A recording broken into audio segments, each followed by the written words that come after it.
പുരോഗതിയുടെ അളവുകോൽ ഏത് ദിശയിൽ കാണണം? ബഹിരംഗ ദൃഷ്ടിയിൽ കാണണമോ അന്തരംഗ ദൃഷ്ടിയിൽ കാണണമോ? അന്തരംഗ ദൃഷ്ടിയിലാണെങ്കിൽ കർമ്മത്തെ സാധൂകരിക്കുന്നത് അത്രയും കാമമാണ്.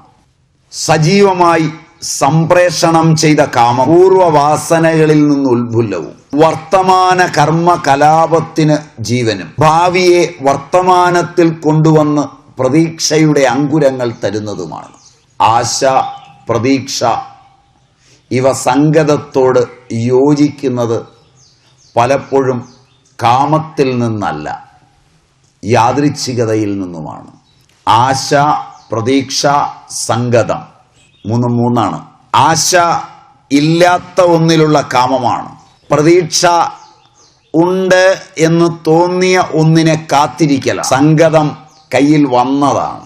കർമ്മത്തിൻ്റെ ഈ 3 ദിശകൾ ഭൂതം, ഭാവി, വർത്തമാനം ഇവ 3 വർത്തമാനമെന്ന ഏകമായ ഒന്നിലാ കളിക്കുന്നത്. ഭൂതത്തിൽ സംജാതമായ കാമത്തിന് വർത്തമാനത്തെ ചെലവഴിച്ച് ഭാവിയിൽ ഉണ്ടായേക്കുമെന്ന് പ്രതീക്ഷിക്കുന്ന ഫലത്തിൽ ഉത്സുകനായിട്ടാണ് എല്ലാവരും പ്രായണ കർമ്മം ചെയ്യുന്നത്. സത്യത്തിൽ ഇല്ലാത്തൊരു ഭാവിയെ വർത്തമാനത്തിൽ നീതമാക്കി കർമ്മത്തെ ചെയ്യുമ്പോൾ ജാഗ്രത്, സ്വപ്ന, സുഷുപ്തികളാകുന്ന വിഭൂതികളെ 3നെയും ഈ കാലപ്രക്രിയയിൽ തളച്ചിടുമ്പോൾ ഞാൻ ഇന്ന് കർമ്മത്തെ ചെയ്യുന്നു, നാളെ അത് ഇന്ന ഫലത്തെ തരും.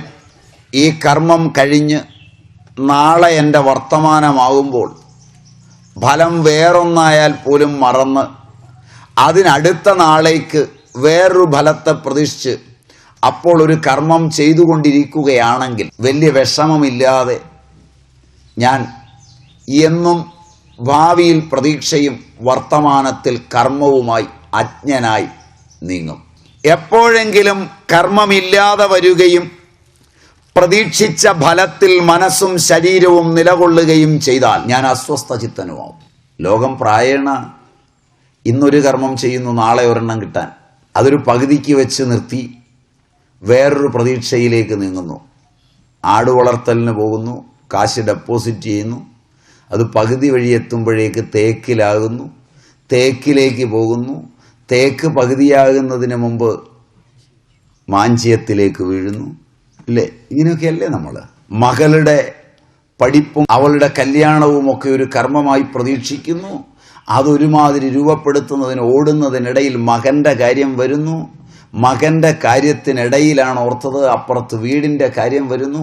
ഇങ്ങനെയുള്ള കർമ്മകലാപങ്ങളിൽ ഒന്നൊഴിയാതെ ഒന്നിലേക്ക് ഇങ്ങനെ മാറി മാറി ഓരോരുത്തരും ഓടിക്കൊണ്ടിരിക്കുമ്പോൾ ലോക്കൽ കമ്മിറ്റിയിൽ ഒരു സ്ഥാനം കിട്ടാൻ മത്സരിക്കുന്നതിനിടയിൽ അത് വേറൊരുത്തന് കൊടുക്കുമ്പോൾ അപ്പുറത്ത് രാജ്യസഭയിലേക്ക് കിട്ടുമെന്ന്, അത് വേറൊരുത്തനായിത്തീരുമ്പോൾ ഇപ്പുറത്ത് കയറിപ്പറ്റാവുന്ന ഒക്കെ നിശബ്ദതയിൽ പ്രതീക്ഷകൾ ഉള്ളിടത്തോളം കാലം അച്ചടക്കമുള്ള പ്രവർത്തകനായി നീങ്ങുകയും ഒരു പ്രതീക്ഷയും ഇല്ലാതാകുമ്പോൾ ശങ്കരാചാര്യർ പറഞ്ഞത് പണ്ഡിതനും പശുവും തുല്യമാണെന്നാണ്. പശുവിനെ പുല്ല് കാണിച്ചാൽ അതിങ്ങനെ പുറകെ പൊക്കോളും. ഈ എറണാകുളത്തുനിന്ന് ഈ കാളവണ്ടി തൊടുപുഴ എത്തുന്നത് വളരെ വേഗത്തിലാണ്. പണ്ട് കാലത്ത് വണ്ടിയിൽ നിറച്ച് തുണി ഉണ്ടാവും, നിരനിരയായിട്ട് കാളവണ്ടി ഉണ്ടാവും. വണ്ടിക്കാരൻ കിടന്നുറങ്ങും. കാള തളരാതെ രാത്രി മുഴുവൻ ഓടിക്കും. കാരണം ഇതിൻ്റെ നാവിന് എത്തിപ്പിടിക്കാൻ പറ്റുന്ന അകലത്തിൽ ഒരു കെട്ട് നല്ല നേപ്പിയർ പുല്ല് കെട്ടി വെച്ചിട്ടുണ്ട്. ഇത് ഓടുമ്പോൾ ഈ പുല്ലും ഓടുന്നുണ്ടെന്നുള്ള വിവരം പാവത്തിന് അറിയാത്തിടത്തോളം ഇത് ഓടിക്കോളും. അതിലൊരു രസമുണ്ട്. ഇവിടെ എത്തിക്കഴിഞ്ഞാലും ഈ പുല്ല് അവന് തിന്നാൻ കൊടുക്കില്ല. കാരണം ഇത് ഒരിക്കൽ തിന്നാൽ ഇവൻ പിന്നെ ഓടൂല. കാളയാണെങ്കിലും അതിന് വിവരമുണ്ട്. ഈ പുല്ല് ഇത്രയേ ഉള്ളൂ, മണ്ണാൻ കെട്ടാൻ തീരുമാനിച്ചാൽ ഇവൻ പിന്നെ ഓടൂല, നമ്മളോടും. അപ്പൊ ഇങ്ങനെയാണ് നിങ്ങളുടെ ഇടയിൽ ആത്മീയവും ഭൗതികവുമായ കർമ്മലോകങ്ങളിൽ ഈ വണ്ടിക്കാളകളെല്ലാം വണ്ടി വലിക്കും.